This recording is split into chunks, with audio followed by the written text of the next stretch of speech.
Sakshi Education. Today's current affairs, that is 11th August 2025. So first topic we have Thailand and Cambodia reach consensus on ceasefire details, pledge not to increase forces. So recently we discussed that there is a conflict between Cambodia and Thailand. So conflict between Cambodia and Thailand. So Thailand మరియు కాంబోడియా కాల్పుల విరమణ వివరాలను ఖరారు చేయడం జరిగింది. So Cambodia Thailand extraordinary meeting general border committee. So venue ఎక్కడ జరిగింది? కౌలాలంపూర్లో జరిగింది. సో మలేషియా, కౌలాలంపూర్ అంటే ఇక్కడ Malaysia. So between Thailand and Cambodia. So here Thailand and Cambodia reach consensus on ceasefire details, pledge not to increase the forces. Let us discuss in detail.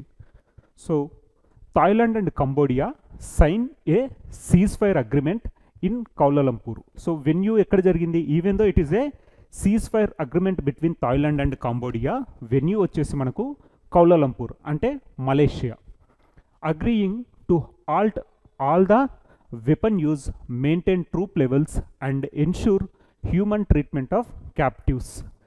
Next, Thailand and Cambodia have reached a consensus on ceasefire arrangements, pledging to halt all forms of armed engagement and maintain current troop deployments along their shared border.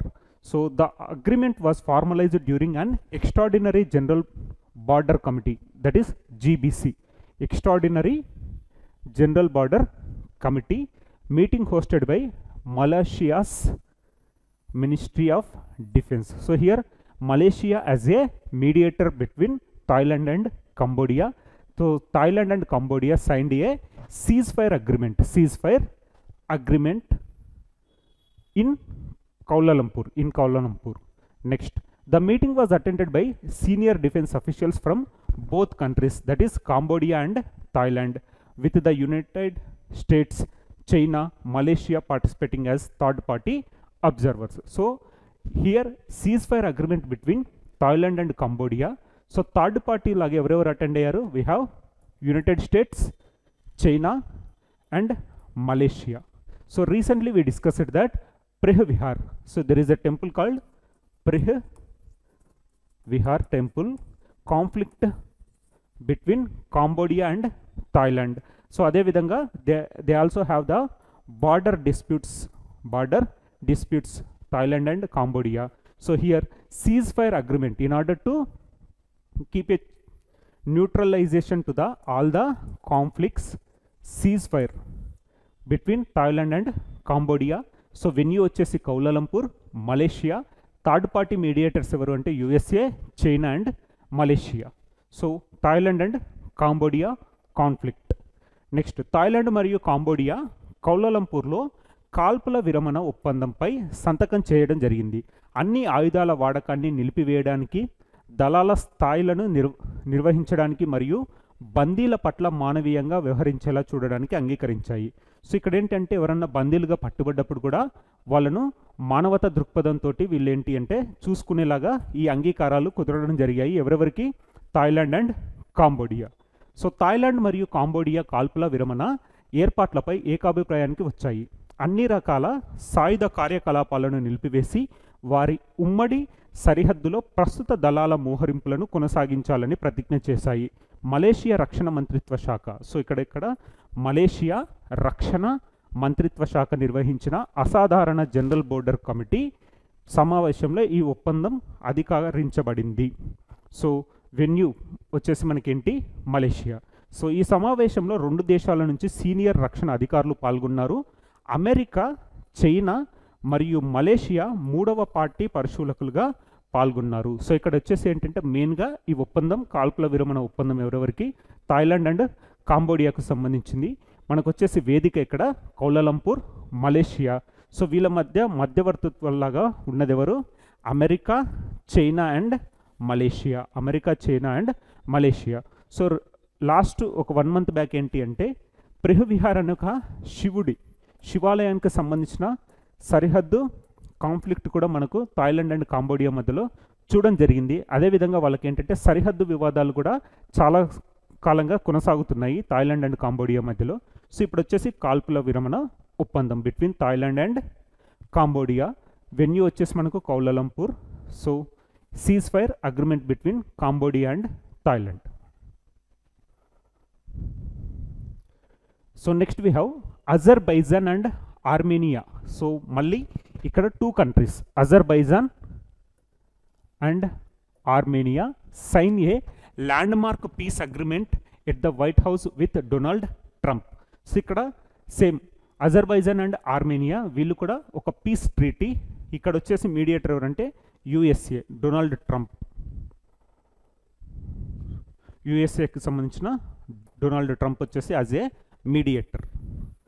So here Azerbaijan and Armenia sign a landmark peace agreement at the White House with Donald Trump ending decades of conflict over Nagorno-Karabakh region. So White House సమ్మిట్లో Azerbaijan మరియు Armenia చారిత్రాత్మక శాంతి ఒప్పందంపై సంతకాలు చేయడం జరిగింది. So శాంతి ఒప్పందం between Azerbaijan and Armenia. So peace treaty between Azerbaijan and Armenia. So let us discuss in detail.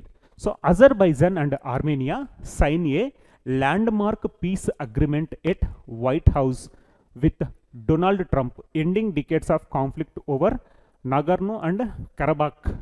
So recent ga news lo unna Nagorno and Karabakh region ఏ రెండు దేశాల మధ్య వివాదంగా ఉంది అంటే మనకు Azerbaijan and Armenia. Azerbaijan and Armenia. So ఇక్కడ mediator వచ్చేసి USA. In a historic breakthrough for the Caucasus region the leader of Azerbaijan and Armenia signed a peace agreement at White House marking the formal end to decades of hostility over the disputed Nagorno and Karabakh region. Nagorno and Karabakh region పైన చాలా సంవత్సరాలుగా ఉన్న ఒక కాన్ఫ్లిక్ట్కి వీళ్ళు ఏంటి అంటే ఎండు పలకడం జరిగింది. So hosted by US president Donald Trump. So Donald Trump acted as a mediator. The deal promises to halt fighting forever and pave the way for open travel, trade and diplomatic relations between the two nations. So simple enti a peace treaty between Azerbaijan and Armenia as USA as a mediator, that is Donald Trump. Next, Azerbaijan President Ilham Aliyev and Armenian Prime Minister Nikol Pashinyan shook hands after signing, with Trump hailing the event as a long time coming. So here మనం ఏంటి అంటే ఇందులో చూస్తే Azerbaijan మరియు ఆర్మేనియాకి సంబంధించిన representatives, తర్వాత వచ్చేసి మనకు Donald Trump as a mediator. So peace treaty between Azerbaijan and Armenia. So that roots of the Azerbaijan and Armenia conflict stretch back to the late 1980s and early 1990s when the two nations fought a brutal war over Nagorno and Karabakh, an ethically Armenian enclave within Azerbaijan territory. So సింపుల్గా ఏంటంటే 1980, 1990 ఆ సంవత్సరాల నుంచి మనకేంటి అంటే Nagorno and కరబాక్ reason పైన వివాదాలు ఏ కంట్రీస్కి ఉన్నాయి అంటే మనకు Azerbaijan and Armenia. Azerbaijan and Armenia have conflict with respect to the Nagorno and Karabakh region. Now it has ended with a peace treaty. And it is a forever treaty. So Nagorno Karabakh పై దశాబ్దాలుగా కొనసాగుతున్న వివాదానికి ముగింపు పలికి Azerbaijan మరియు ఆర్మేనియాలు Donald ట్రంప్తో white హౌస్లో ఒక చారిత్రాత్మక శాంతి ఒప్పందంపై సంతకం చేశాయి. సో ఇక్కడ వచ్చేసి మనకి ఎవరు mediator Donald Trump. So Caucasus ప్రాంతానికి ఒక చారిత్రాత్మక పురోగతిలో అజర్బైజాన్ మరియు ఆర్మేనియా నాయకులు శ్వేతసౌధంలో శాంతి ఒప్పందంపై సంతకం చేశారు. వివాదాస్పదమైన నగోర్నో కరబాక్ ప్రాంతంపై దశాబ్దాలుగా కొనసాగుతున్న శత్రుత్వానికి అధికారికంగా ముగింపు పలికారు. సో అమెరికా అధ్యక్షుడు డొనాల్డ్ ట్రంప్ ఆతిథ్యం ఇచ్చిన ఈ ఒప్పందం పోరాటాన్ని ఎప్పటికీ నిలిపివేస్తుందని మరియు రెండు దేశాల మధ్య బహిరంగ ప్రయాణం, వాణిజ్యం దౌత్య సంబంధాలకు మార్గం సుగమం చేస్తుందని హామీ ఇచ్చింది.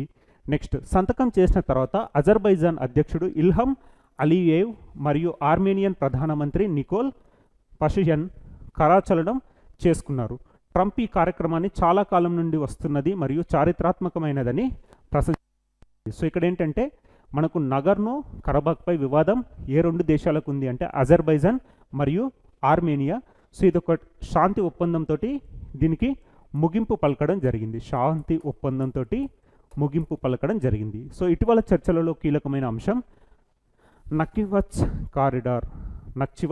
Corridor. So even we have conflict with respect to the Nakhchivan corridor.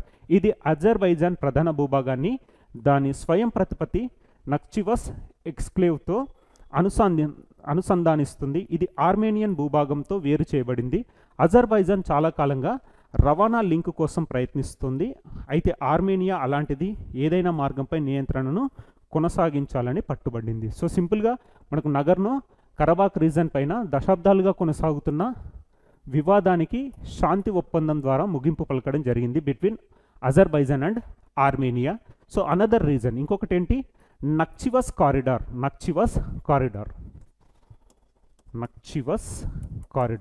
So నక్చివస్ corridor పైన కూడా వివాదం ఏ రెండు కంట్రీస్కి ఉంది అంటే మనకు అజర్బైజాన్ అండ్ ఆర్మేనియా. సో ఇప్పుడు వచ్చేసి మనకు నగర్నో కరబాక్ రీజన్ పైన వివాదాన్ని ముగింపు పలికిన దేశాలు ఏంటి అంటే మనకు అజర్బైజాన్ మరియు Armenia. So next we have WHO. So WHO hepatitis డిని క్యాన్సర్ కారకమైనదిగా వర్గీకరిస్తుంది. హెపటైటిస్ బి వ్యాక్సిన్ ఉత్తమ కవచం. So WHO adjust action on hepatitis announcing hepatitis D as carcinogenic agent. So here WHO అంటే ఏంటి మనకు World Health organisation.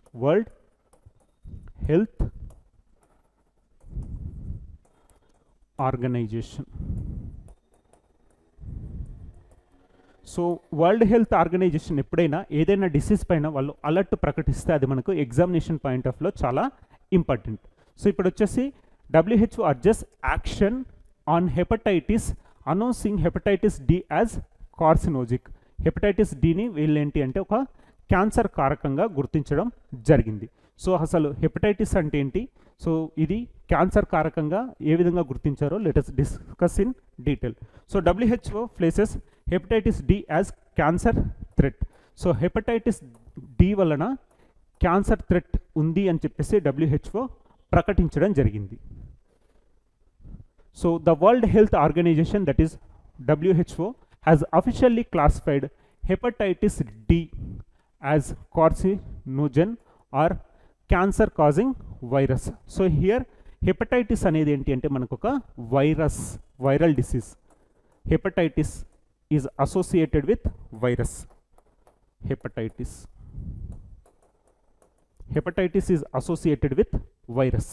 So this follows a scientific consensus reached by the International Agency for Research on Cancer.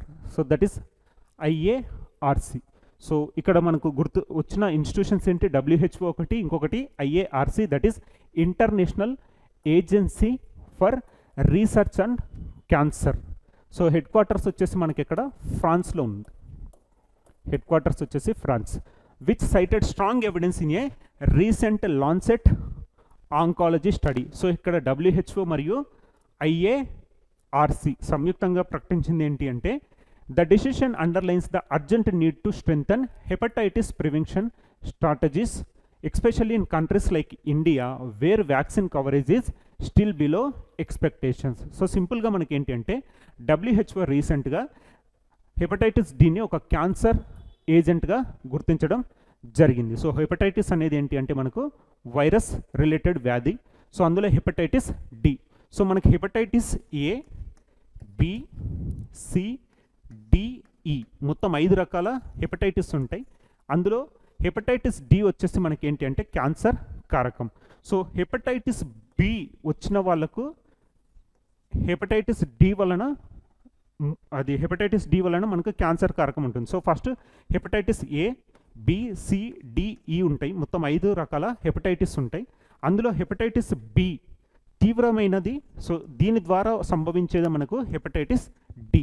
So hepatitis D ఏంటి అంటే hepatitis B వాళ్ళకు వ్యాధి ముదిరినప్పుడు hepatitis డిలా convert అవుతుంది.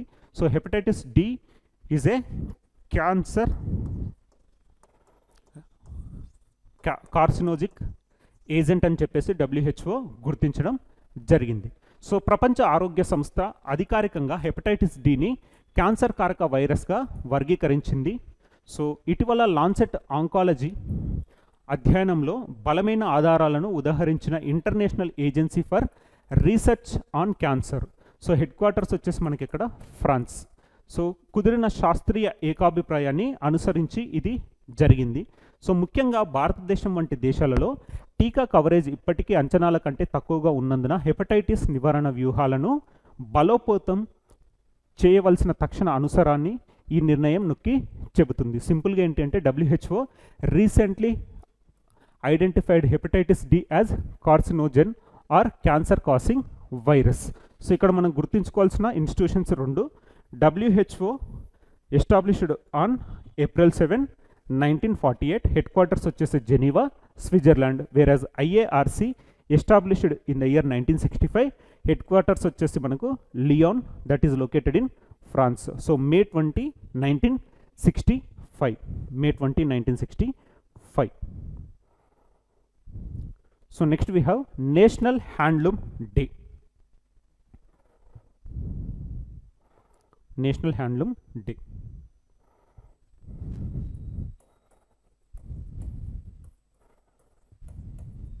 National Handloom Day. సో ఈ ఇయర్ వచ్చేసి ఏంటంటే థీమ్లో they have given importance for women. So women empowerment రిలేటెడ్గా థీమ్ ఉండడం వల్ల మనం ఏంటి అంటే నేషనల్ హ్యాండ్లూమ్ డే గురించి కూడా డిస్కస్ చేస్తున్నాం. సో అందులో భాగంగా we have 11th national Handloom day.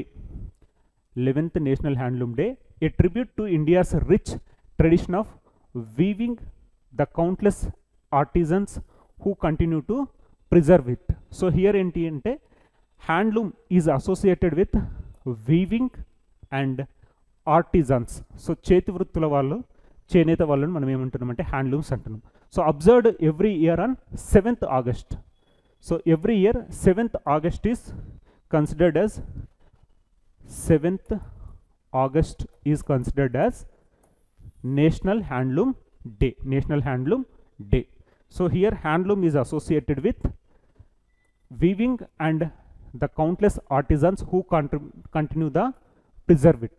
Next, observed every year on 7th August, the day commemorates the historic launch of the Swadeshi movement in 1905. So we discussed in Indian history, modern Indian history lo manaku vachedi enti Swadeshi movement.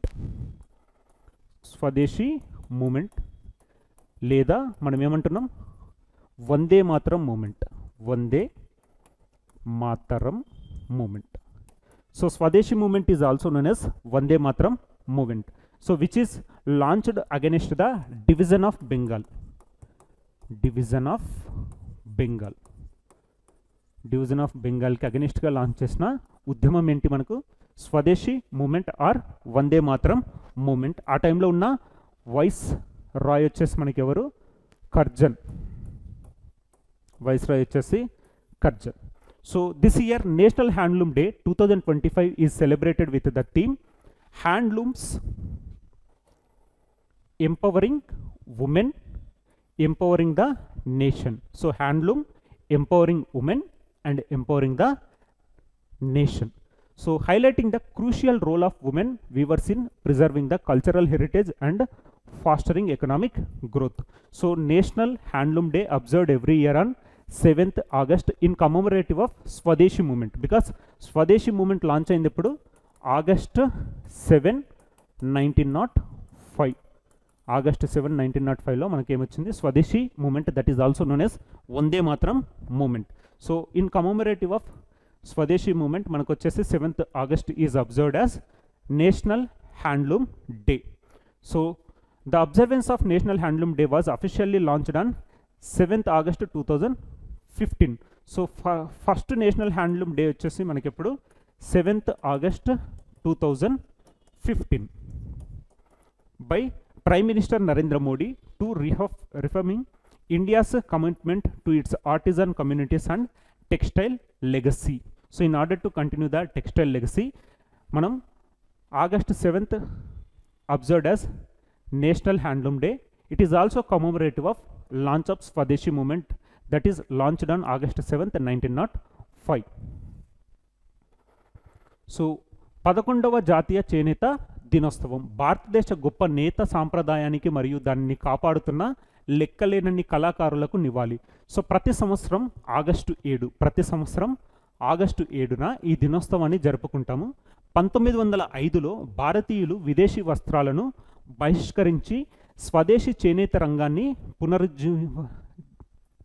చేస్తామని ప్రతిజ్ఞ చేసిన స్వదేశీ ఉద్యమం చారిత్రాత్మకంగా ప్రారంభమైన ఈ రోజును గుర్తు చేసుకోవడం జరుగుతుంది. నెక్స్ట్ ఈ సంవత్సరం 2025 జాతీయ చేనేత దినోత్సవాన్ని ఏ థీమ్తో చూస్తున్నాం మనం? థీమ్ వచ్చేసి ఏంటి?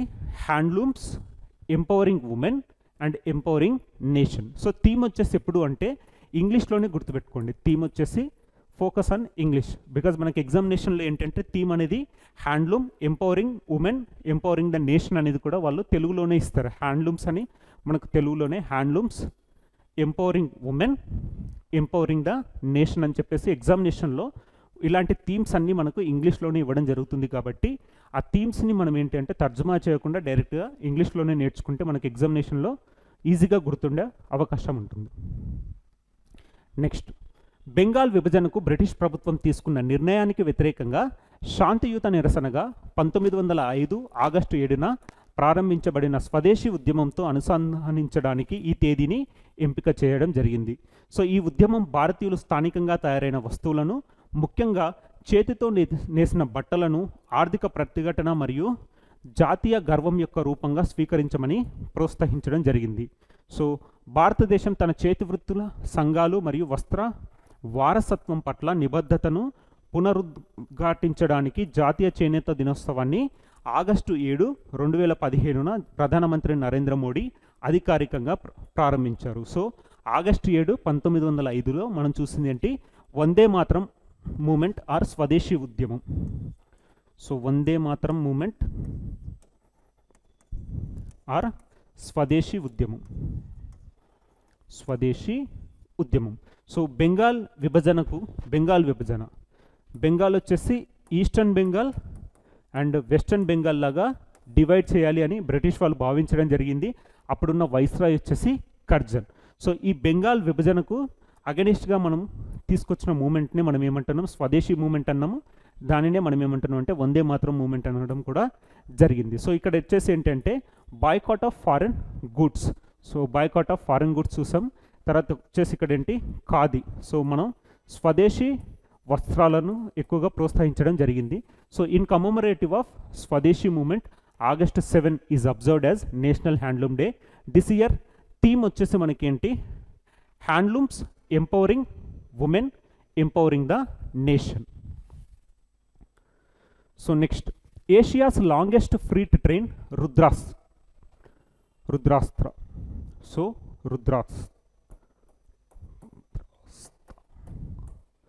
రుద్రాస్త. సో ఆసియాలోనే అతి పొడవైన goods rail. So Asia's longest freight train Rudrastra. దాని ఏంటి అంటే గూడ్స్ ట్రైన్. సో మనకు వచ్చేసి ఇట్స్ ఏ గూడ్స్ ట్రైన్. దాన్ని మనం ఏమంటున్నాం? ఫ్రీట్ అంటున్నాం. ఫ్రీట్ ట్రైన్ అంటే మనకు గూడ్స్ ట్రైన్. ఆసియాలోనే అతి పొడవైన goods rail. So India railways has successfully conducted the trial run of Rudrastra. So ఇండియాకు సంబంధించి ఆసియాలోనే అతి పొడవైన గూడ్స్ రైలు ఏంటి? మనకు రుద్రాస్త్ర. సో ఇక్కడ వచ్చేసి trial run. Asia's longest freight train measuring 4.5 kilometers, marking a significant milestone in freight logistics efficiency. So the trail was conducted between Uttar Pradesh and Jharkhand. So ఏ రెండు రాష్ట్రాల మధ్యలో దీన్ని ట్రయల్ రన్ అంటే Uttar Pradesh and Jharkhand.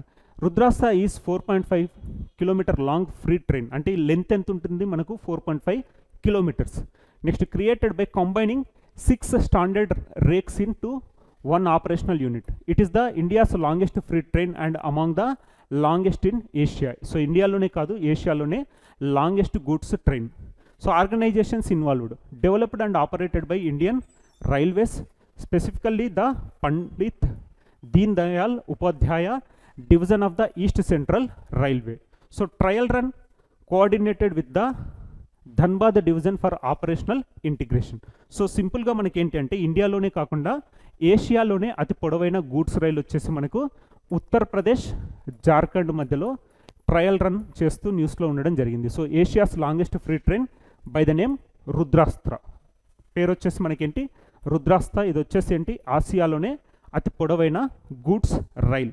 So మనకు ఉత్తరప్రదేశ్ నుంచి జార్ఖండ్ మధ్యలో దీన్ని test చేయడం జరిగింది, that is trial run. So next, భారత రైల్వే శాఖ సరికొత్త చరిత్ర సృష్టించింది. తూర్పు మధ్య రైల్వేకు చెందిన పండిత్ దీన్ దయాళ్ ఉపాధ్యాయ డివిజన్ నుంచి దేశంలోనే అతి పొడవైన సరుకు రవాణా రైలు రుద్రాస్త్రను విజయవంతంగా నడిపి కొత్త రికార్డు నెలకొల్పింది. 354 వ్యాగన్లు 7 ఇంజన్లు ఉన్న ఈ గూడ్స్ రైలు పొడవు ఏకంగా 4.5 కిలోమీటర్లు. సో ఆసియాలోనే అత్యంత పొడవైన గూడ్స్ రైలు వచ్చేసి మనకు రుద్రాస్త్ర. ఇది వచ్చేసి ఏంటి ఉత్తరప్రదేశ్ మరియు జార్ఖండ్ మధ్యలో ట్రయల్ రన్ చేస్తూ వార్తల్లో నిలవడం జరిగింది.